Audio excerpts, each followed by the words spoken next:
Poverty is not just the absence of money, but the absence of opportunity. And the United States is a country where you have both freedom and abundant opportunities. And moving to the United States has given me both. I grew up in Lagos, Nigeria. I came from a close-knitted family. I was the third of four children. And the best thing that my parents gave me was the gift of education. Even though I came from a poor family, they gave me education with the instruction that this is the tool that will help me to dig my way out of poverty and ignorance. But what my parents did was that they instilled in us the value of faith, hard work, and not giving up. They made us realize that if you put in the work, you will definitely get the reward. I came without a dime in my pocket. All I had was big dreams, determination to succeed, and the resilience. I got my first job at the age of 14. My job was on a construction site. My duties were to move concrete on a large pan from one end of the construction site to another one. I worked on that day from around 6 in the morning to about 7 at night. At the end of the day, the employer refused to pay me. And the reason was because she did not authorize the foreman to hire me. So I worked from sunup to sundown and didn't get paid. That tore up my spirit. And from that moment on, I decided that I was going to become a lawyer. And I was going to use every ounce of strength within me to fight against injustice, regardless of how powerful the opponent is. I am a man that worked my way up from nothing. I know what it means to feel like you're being unfairly treated, and I'm the person that can stand up to opponents regardless of how big or how powerful they are.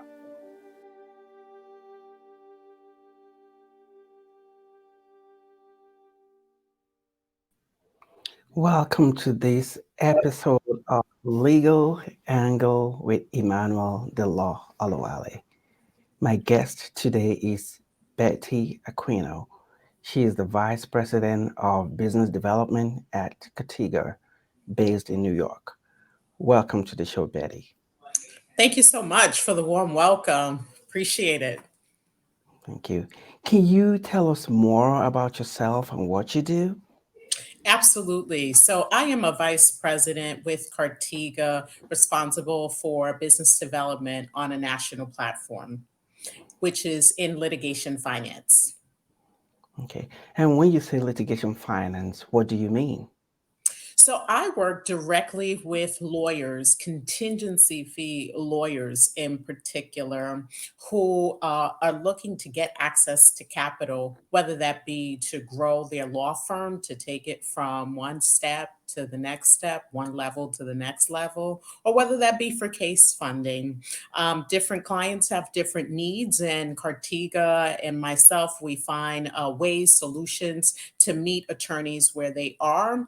In addition to the attorney side of it, which we call the commercial lending, Cartiga also does consumer lending. So we lend to plaintiffs that are in need and just need a bridge loan. They have a case and they're just waiting for their case to settle. And some may have obligations, whether that be to pay their light bill, to get their kids into school. Cartiga's there to assist those clients with those particular needs as well. And lastly, Cartiga just launched a new arm, and that is our data analytics. So we are going to be in a position to provide the legal communities, the attorneys, with access to data just to learn about a case and be in a position to understand what went well, what didn't go so well, maybe some key strategies to help them with future cases. So Cartiga is a full service organization that is really here geared to deliver great service and give back to the legal community. And I know you've been with Catiga for a while now. What inspired Catiga to deal directly with attorneys and with cases involving litigation, personal injury, and mass torts? Yeah, absolutely. Thanks so much for the question. So, Cartiga has been in this space, as you said, for a little over 3 decades. We started off with three different companies, one being Law Cash, which operated on the northeast side of the country. And then we had Momentum, which operated on the southern side. And then we had Ardec. Ardec Funding did the commercial lending, and Law Cash and Momentum, they all did consumer funding. So these three companies got together, united, and the birth of Cartiga was developed. And we are here to provide full service, as I mentioned earlier, both on the commercial as well as on the consumer side. Thank you. A- And your parents, emigrated from the Dominican Republic and Yes, raised so you both in New York. Yes. Yeah, so both of my parents are Dominican. Humble beginnings, came to this country with zero English. One thing that was top of mind for them is making sure that their kids had a good education, good foundation, and became professionals. And my parents did just that. They came directly from the Dominican Republic to New York City, where I'm born and raised. I have a sister who's younger than me. She and I, we both speak Spanish. That's what was spoken in the house. And when we went off to school, we spoke English. So I always get, confused as, hey, you don't perceive, you don't look Spanish, but yeah, both of my parents are Dominican, proud. Wow. Yeah, what was it like to grow up in a home where you have like dual languages, where you speak English outside and you come home and you have to speak Spanish?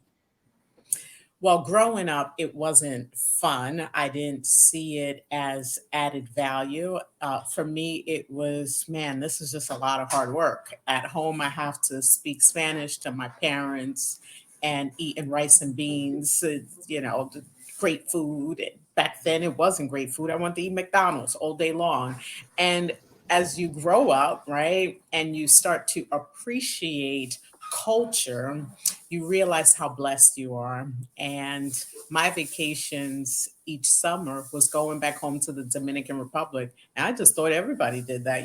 They had a nice beach, blue waters.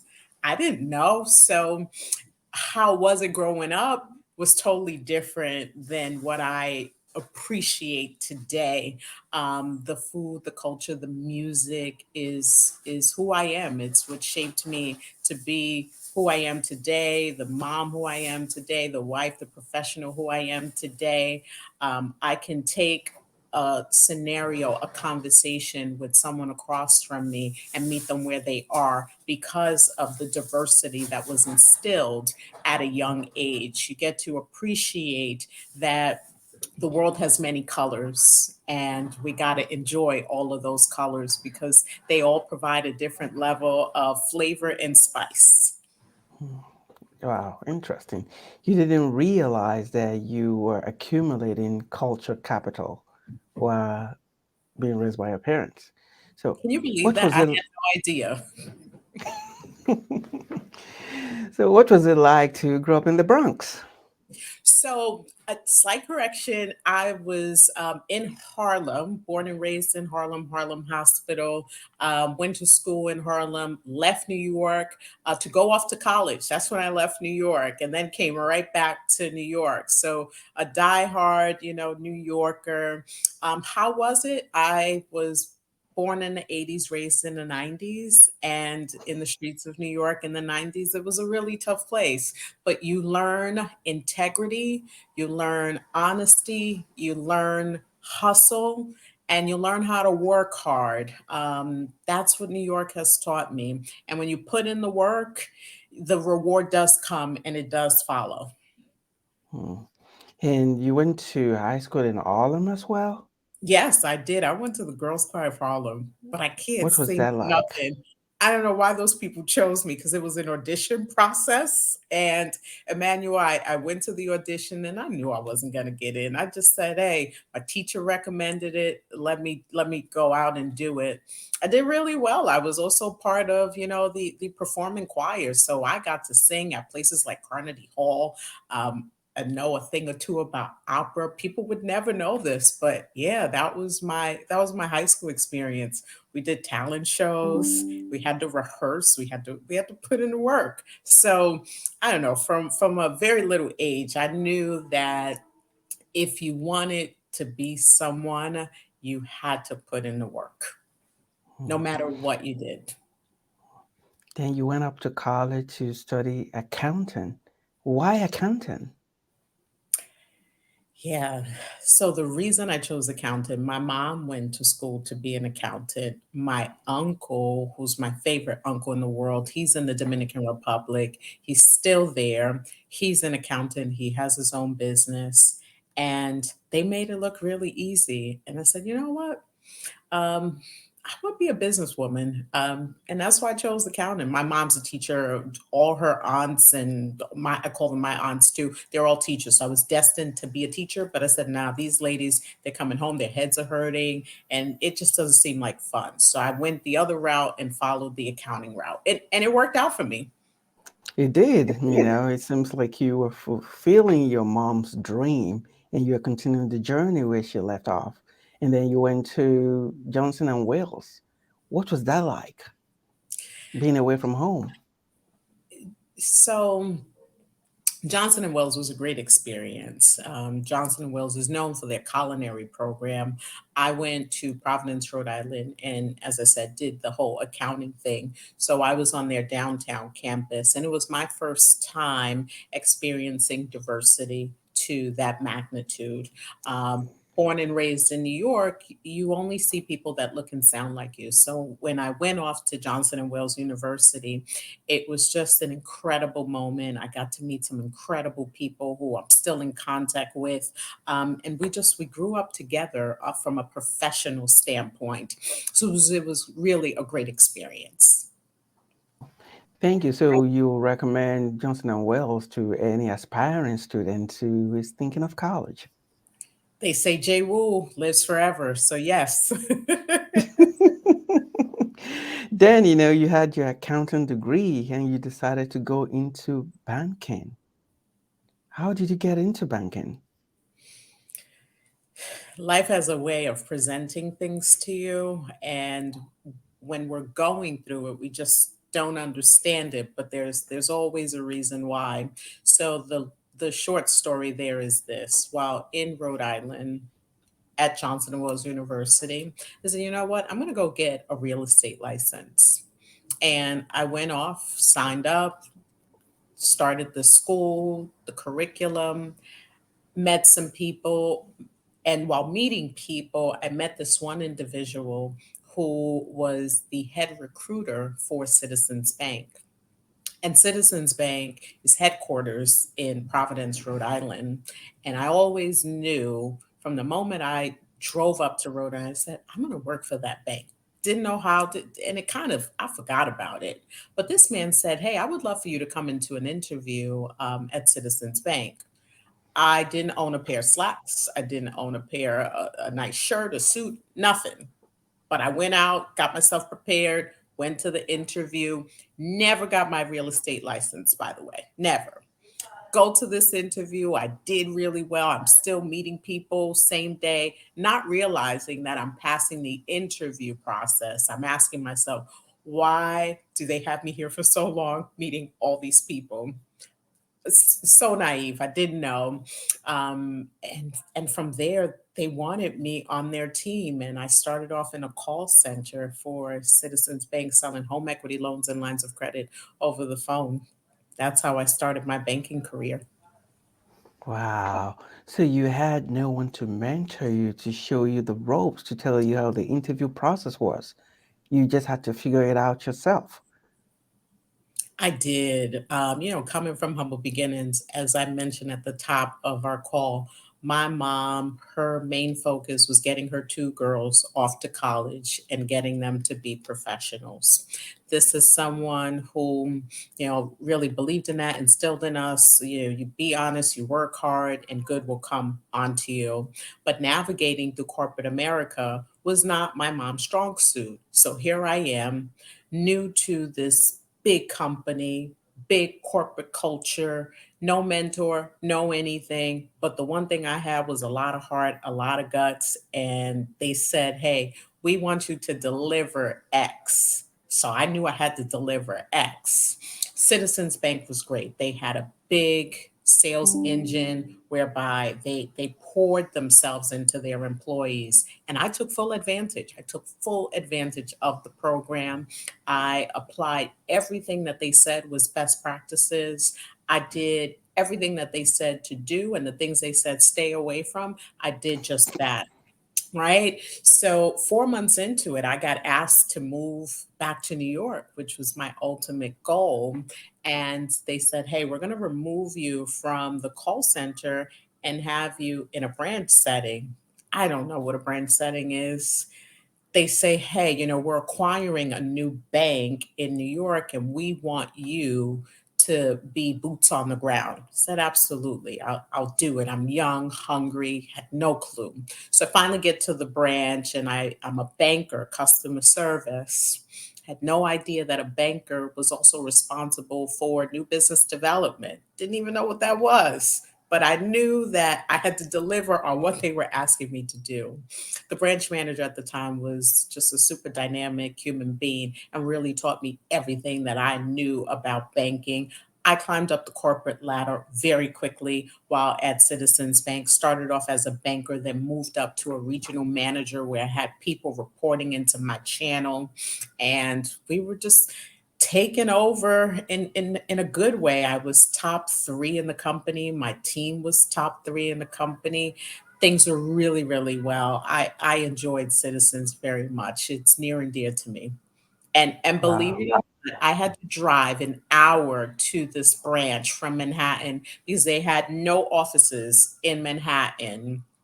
And now, fast forward, I don't know, maybe 15, 16 years later, they're now in Manhattan. I said, wow, 16 years a little too late, but hey, sometimes you miss the mark. Well, you drove there. You drove an hour to the bank, and your drive did indeed made you grow because you started off at the call center, then you end up being a customer service, then you ended up being a branch manager. What was it like to be young, black, and managing a bank? It was a proud moment. It was a proud moment for me. It was a proud moment for my family. It was a role that required a lot because you were the face of the bank. You had to represent your community in a way that added value. And we were providing services to the people in our community. So for me, any community event, any community engagement that required bank presence, I was there. It meant a lot to me to be a part of something. Then the other aspect was being a leader, right? So I never asked people to do anything that I wouldn't do. And it was tough. I was a young manager at that time, asking people, leading people, also being responsible for people's livelihoods. So I took that job very, very serious. But through that, I always found that when people can trust you and they knew that you had their best interests at heart, they would run through a brick wall for you. When people can trust you and they know that you have their best interest at heart, they will run through a wall for you. Wow, Yes. that's profound. And then, wow, you moved on and you became the head of retail banking for Carver Federal Savings Bank. Tell us about that. So, Carver Federal Savings Bank, largest African American owned bank at that time, that was a rewarding job because I had an opportunity to work with people that look and sound like me. Also, had an opportunity to come back to my hometown of Harlem, and we had the five boroughs. So I had half the bank reporting into my channel, and I was responsible for sales operations. And it was a great gig. I was able to really make a difference in the community. Businesses that needed access to capital that would go to a Main Street bank to apply for a loan as nominal as $25,000 and always got declined. They came to Carver as an alternative solution, and we were able to deliver. There were clients that didn't have a social security number or didn't have the means to cash a check. We were able to develop products and services to meet those people's needs as well. So it was a job that made you feel good at the end of the business day. Wow, it was really grassroots banking. Grassroots, my friend. Yeah, but I think you're also being a little bit modest because apart from just delivering the grassroots banking to customers, you reversed a 3-year trend of underperformance and you restored profitability to the bank and you made them accumulate business network of up to $50 million. Tell us about this. It's a lot of hard work. This was an underperforming bank. They were under cease and desist, and this was during a time where the chief operating officer there was looking for someone who came from the same school as him. And I was just that person who came from the same school as him. So when it came to strategizing and delivering, when you come from the same school, sometimes it's a lot easier in terms of communication. And then you're left with, hey, now let's just do the execution part of it. And the execution part of it was really the tough part, right? We had a plan, but now it was how do we go out and how do we execute this? And one of the things that we knew from the very beginning was that our business customers were going to be key. And we knew that affinity relationships are also going to be key. So tackling those two avenues was so important. And, the results followed after that. Interesting. And how did you end up at Cortega? So I ended up at Cartiga after leaving a company called Esquire Bank, which is why I fell completely in love with the litigation space. Contingency fee lawyers. Esquire Bank really taught me the school of the legal community. And when I left Esquire, I joined Cartiga. And now here at Cartiga, I have the pleasure of working with a dynamic group of leaders. I work very closely with Jim Brady, who used to be a former practicing lawyer himself in New York City for over 2 decades. So when he and I get together, it's showtime, right? It's showtime and it's a good time because he knows from his side of the house, he lived that world. So he knows what it's like to take on cases but also need the capital. And I know from my years of being in the finance space the difference between a bank that's looking at financials versus a company like Cartiga, who we are true asset based lenders. We're looking at a firm's case inventory docket because we know that that is their biggest asset for contingency fee lawyers. So we're lending into that case inventory docket. So for me, having that skill set of working with a law firm, understanding peaks and valleys, acknowledging where their growth gaps are is what makes it fun here at Cartiga. And we've been in a position to lend over $1 billion in the span of the time that we've been in existence. So we know how to do deals as low as, 10K and as big as, several million dollars. So no size is too small, no size is too big for Cartiga. And on the consumer side, I mean, we've been able to deliver world-class service to our clients. And we find immediate solution, 24-hour turnaround time to deliver back to the clients. And we know that we're an extension of the law firm. So when a law firm is referring business to us, we take that very serious and we know that time is of the essence for these clients as well. Indeed. And what was the transition like for you to transition from traditional banking to specialized banking, like Category, Esquire, dealing with professionals and funding cases? Yeah, thanks for the question. That's a excellent question. It was a tough transition coming from the bank side, where everything is performer, financials, tax returns, business plan, maybe the blood type of your grandkids. You had to go in and filter the clients and set expectations up front. Moving on to a place like Cartiga made it slightly easier because they understand the core client base, right? We know our market, we know how to service our market. Why do we know how to service them? One, we had attorneys that are on our team today that live that world. Number two, we listen to our clients. And through listening, we've developed products and services that they want and that they need. So when you talk about a transition, transitions are tough when you're out of touch. Transitions are easy when you're paying attention. Hmm. Transition is easy when you're paying attention. Okay. Now, tell us about funding cases. Let's assume that someone has a pending personal injury case. How can they go about getting funding for that settlement? Yeah, so if we're talking about a consumer, or are we talking about an attorney, just so I A target consumer. the consumer? Yes.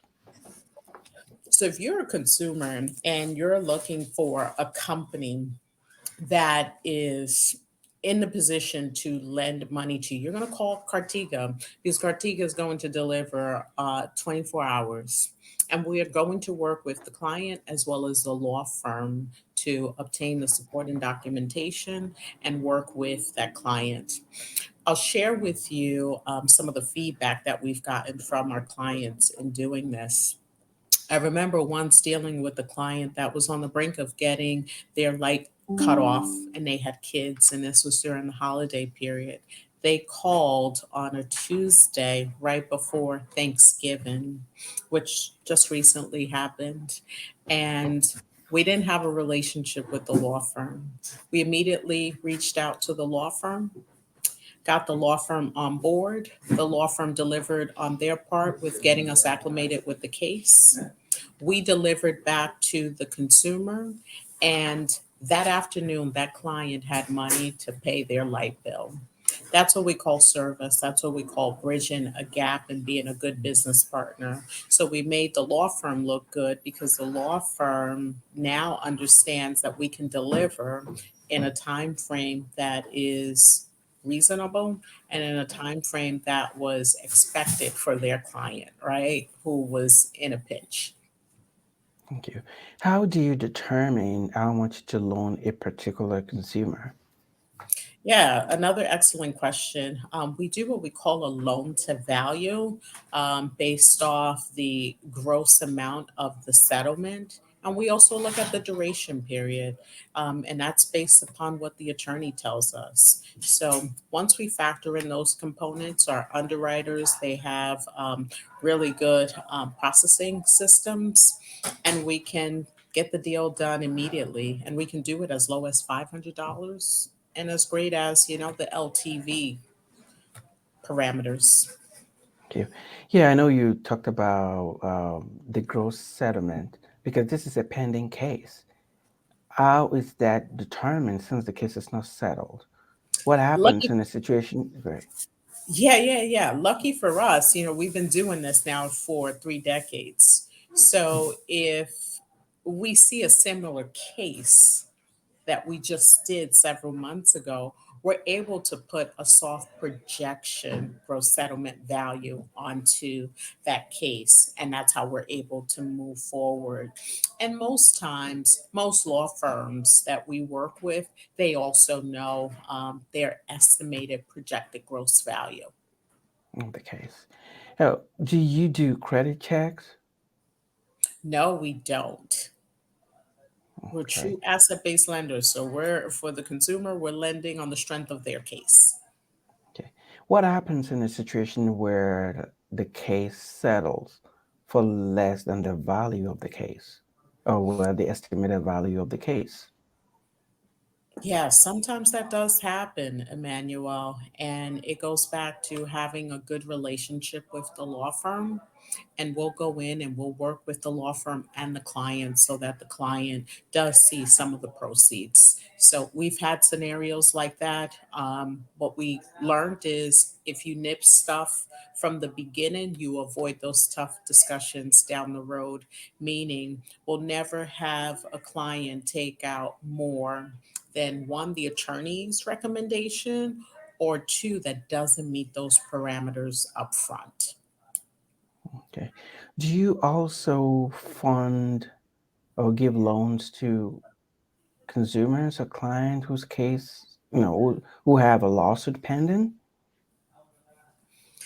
You know, if the scenario plays out where it's an off situation where this is a top client of the lawyer, the client absolutely needs it because we're talking about they need funding for surgery, then we'll find a way to get it done.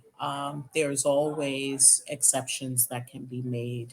We don't try to use that as common practice, but we also know that things happen. Okay. Do you have a prevailing rate for interest on loans to consumers? Yeah, so we're at 3% per month and it's simple interest. So that means it doesn't compound. Okay. And in a situation where, let's say, the consumer wants to pay off the loan before the end of the case, No is prepayment that a penalty either. possibility? No Okay, no prepayment prepayment. penalty. Okay. And what happened in a situation where they took the case to trial, and let's say there was a loss? What does Katiga do with the funds they've lent out? Yes, so typically that client would be responsible for that loan. Okay, because the money that they've paid upfront. Yes. And there are schools of thought that believe that when a consumer or a client or an attorney takes a loan before the end of the life of the case, that puts pressure on them to settle the case so as to recover, the loan. What do you have to say to people like that to dispel that fear? It is a fear that does exist. And one of the things that we found at Cartiga with doing some data analysis is a consumer that has early access to capital, their stress level around obligations of not being able to work and being in a position to provide back to their family starts to go down because they were able to obtain a bridge loan. We find that those clients also give relief to the lawyer and allow for that lawyer to go out and litigate their case as they normally would. So we have found that in certain scenarios, these consumers are very grateful for this product suite and they take full advantage and they use it for the betterment of their family and the betterment of their personal health situation. Thank you. And what are those services you provide to attorneys? So, for the attorney side, we provide the attorneys access to capital, whether that be for growth, whether that be for case cost expense, whether that be for marketing. We provide those services to law firms. And we find that most of our attorneys find added value in our product suite. Why? Because most attorneys that don't know of Cartiga, they're using their own cash today to fund their case cost expense. And what we found is some of them have six figures wrapped up in case cost expense when they could have deployed that money into their business for hiring employees, marketing, you name it. But instead, they've put it into case cost expense, and what they're seeing is this decline in their cash. The ones that have figured out, hey, I can go to Cartiga and work with a lending partner that's looking at my cases as an asset. I can now take on more cases because I can do more marketing. I can take on a more riskier case because now I can get better experts because I have a financial partner like Cartiga who can help assist me on the financial side. We've heard from some law firms that they've been in a position to now hire an accounting team that can help with the finance because the business of law is completely different than the practice of law. And we all know that lawyers are really, really great at being lawyers. And the business side of it, some shy away from it, either because they don't have the 100% confidence. So they need that access to capital to get some folks in those roles to allow for them to focus on what they do best, getting cases, being a rainmaker, and putting their attention into that. So our terms are pretty flexible. We offer no monthly payments to our attorney clients, but what we do is a waterfall structure payment, which means, when that attorney settles cases each month, we'll take a 50% waterfall repayment back. So when you think about a contingency fee law firm and you think about that particular payment option, it's music to their ears. Why? Because today they could settle a John's case, and 6 months from now, they won't settle another case. So when they hear that Cartiga has these flexible repayment terms, it's just a sigh of relief. There's also no prepayment penalty for the attorney. So, should they hit on that John's case and they're able to clear up their debt that they've acquired with Cartiga, hey, we were there to satisfy their business need at that time. And sometimes we don't hear from our clients until, 6 months later when they've acquired more cases and now they need capital to go out and help with case cost expenses. So separate from that, in terms of our rate structure, which would be the last parameter, simple interest is what we offer at Cartiga. Most of the funding companies, what you hear is compounding interest rates. We at Cartiga offer simple interest rates, and it's very competitive. In today's climate that exists, where you have banks that have pulled back from putting so much capital out, um, Main Street banks will also have what we call a provision period, whereby if you borrow from a bank, they may call your note and say, hey, that you got to clear this up. Cartiga would never do that. That is not what we do. So we've been able to grow our company one law firm at a time. And through those relationships, we've managed to also cross sell the consumer, cross sell the attorneys, the attorney loans. And one of the things that we hear from our clients is we enjoy dealing with one company as opposed to 15 others. So it's a little bit about the attorney product. Thank you. And what is the process for a law firm or for an attorney to seek financing from Cartiga? Yeah, so our process is pretty simple. They'll work with someone like me. My contact information is listed below, or they can find me on Cartiga's website. But my contact information is listed below. They would call me. I'll do what we call a business exploratory conversation to understand the business need for that particular law firm. No law firm is alike. And from there, I'm asking for the case inventory docket. I'm looking to understand how many cases is the firm bringing? How many active cases does the firm currently have today? All questions specific to their law firm. We're not asking for financials. We don't ask for personal guarantee. So that makes the process that much smoother. In terms of time period, we can get something going as fast as 7 days, like we can get something going as fast as 30 days, all contingent on how fast the law firm gets us the information that we need. Thank you. Do you also offer lines of credit? Yes, so our structure is just that. We offer availability to our law firms as opposed to the term loan. And most of our clients, they enjoy that option, that structure a lot better because today they may sign up a case and that expert, is looking for a retainer of 10K as opposed to, drawing out the full $100,000. So we do that very intentional. We have availability as opposed to term loans. Oh, thank you. And tell us about the Women in Leadership program that you started. So, near and dear to me, thank you for bringing that up. I started a Women in Leadership initiative in 2017, and this is a program that's geared to women attorneys.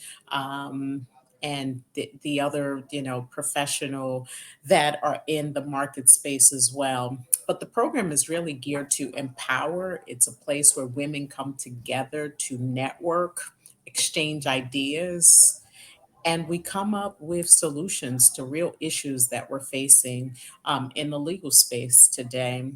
When I started in 2017, I started it with Esquire Bank, and I remember having to go to the founder of the bank, who is very near and dear to me. His name is Ari Haber. Want to give him a shout out. He really taught me the game, and I thank him for who I am today, as well as Eric Bader, who is the one of the C-suite executives at Esquire. So when I went to them with this idea, I had to like sell it to them. And I was like, hey, I feel really passionate about this. This industry is very scarce when it comes to women. Would you give me the ability to do this? And they said, absolutely, before I could finish the sentence. And from there, my first Women in Leadership was done with a law firm in New York City, Leaf Cabresa. I partnered with Wendy Fleischman. And I thought maybe 5 women would show up. And I said to Wendy, hey, Wendy, I'll do all the work. I just need you to invite some of your friends. I'll invite some of my friends and some of my business associates to come out. Emmanuel, we had over 45 women in attendance, and it was just phenomenal. It was the how to overcome adversity, how to develop your professional brand. So these are all career helpful how to things that we talk about. I added a little flavor to it by getting featured speakers to be a part of my Women in Leadership event. And 2 other people that I want to give a shout out to would be Mildred Ziegler, Deputy Commissioner of NYPD, retired now, and Vineet Balizzi, who is the Chief Operating Officer at Crime New York City. Those were the 2 women that first said yes to me. And from there, I've had 6 others, and it's been explosive, explosive, explosive. And it's a venue that has gotten lots of attention because of the presenters that I bring to the table. I have judges in the room, like I have politicians in the room. I have the baddest women lawyers in the room. And people want to be a part of greatness. And that's what we deliver. I deliver greatness each time I put on a Women in Leadership event. And we look to have several others for 2023. So be on the lookout. Kartika has a couple cities that we are going to be hosting the event. So should you want to get some information, please reach out to me. And should you want to be a speaker, we'd welcome that as well. Wow, you're delivering greatness. Wow. In your experience, what are those challenges women face in leadership? I will say to you that some of the challenges that we find is commanding a room, right? Commanding the respect of a room. When you're stepping into an industry that's male dominated and you are the only female in the room, that could be very intimidating. Having self confidence is one thing, but the other part is getting the buy in from the folks that are in the room that may not be of the same mindset can be a little challenging. Navigating through corporate America, is a puzzle, right? We don't know the answers. And you bring people together, we're all wearing the same jersey, but believe it or not, there are challenges that we face while in the locker room. So, those are some of the challenges that are not just specific to women. These are things that, corporate people we experience. So, having that outlet or having someone that you can bounce some ideas is just extraordinary. And I didn't know how much added value this would bring to people. I did not know, Emmanuel, but I will share with you that through some of the events, we've managed to deliver people that were on the brink of just giving up and thought just very little of themselves, and they gained self confidence. We had people find jobs, move from, one workplace to the next. We had people partner and get on cases that they wanted to be on, but didn't have the formula to get to the right folks. So you think about those magical moments, it just puts a smile on my face. And you asked about one of the challenges. I'll give you one other challenge, the challenge to continue to keep the Women in Leadership program alive, right? Having to get, people's buy-in, because you may talk to a female and she'll say yes, but she doesn't know what she's getting into unless you've been to one. So getting the buy-in is also challenging.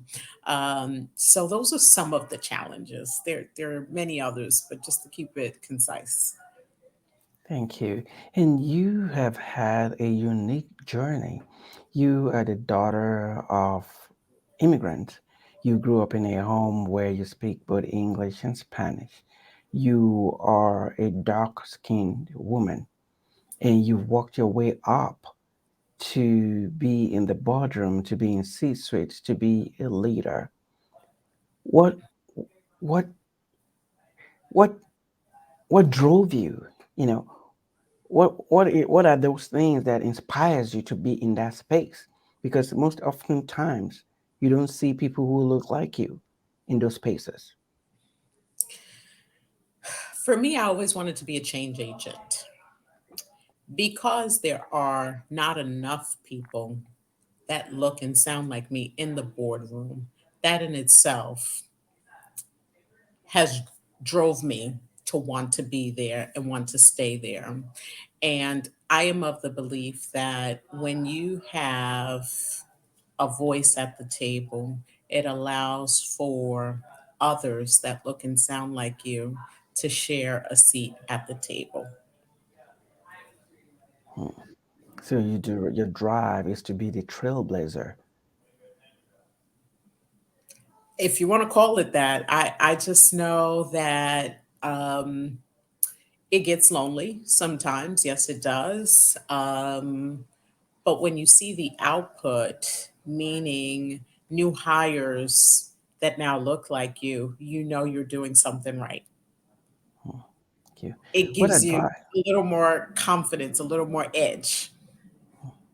It does because it seems like you see the result in some of the battles that you're winning one step at a time. So what advice will you have for that young black woman who is maybe currently in high school or in college right now, who wants to be where you are in 10, 15, or 20 years? Stay true to who you are, be your authentic self, work hard, know your craft. Because when you know your craft, no one can take that away from you.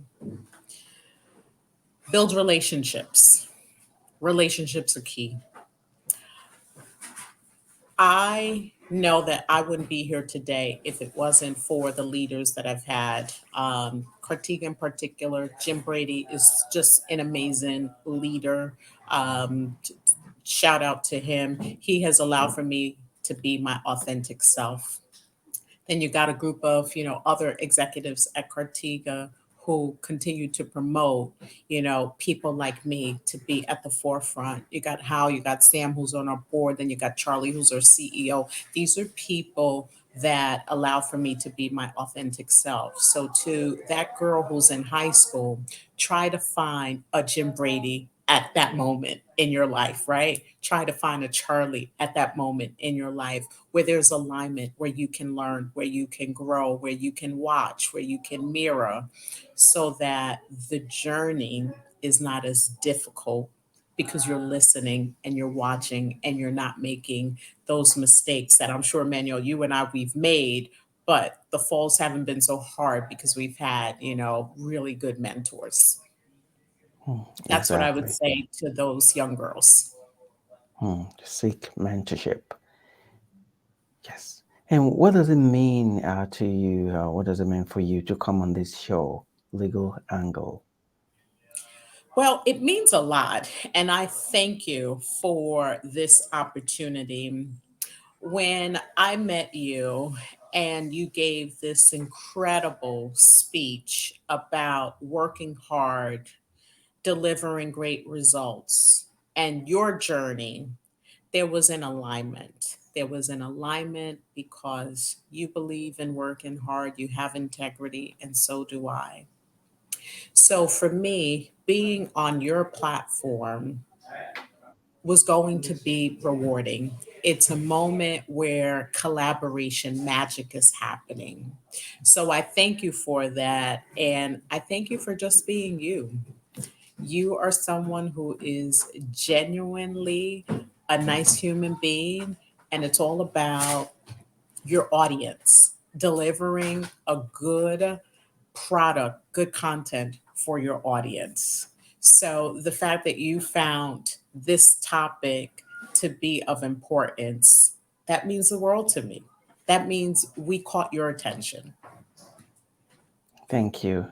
And thank you for coming on this show to educate our audience about how to obtain loans for pending injury settlements and for telling us your story and encouraging young people who wants to grow to leadership, women who are interested in leadership.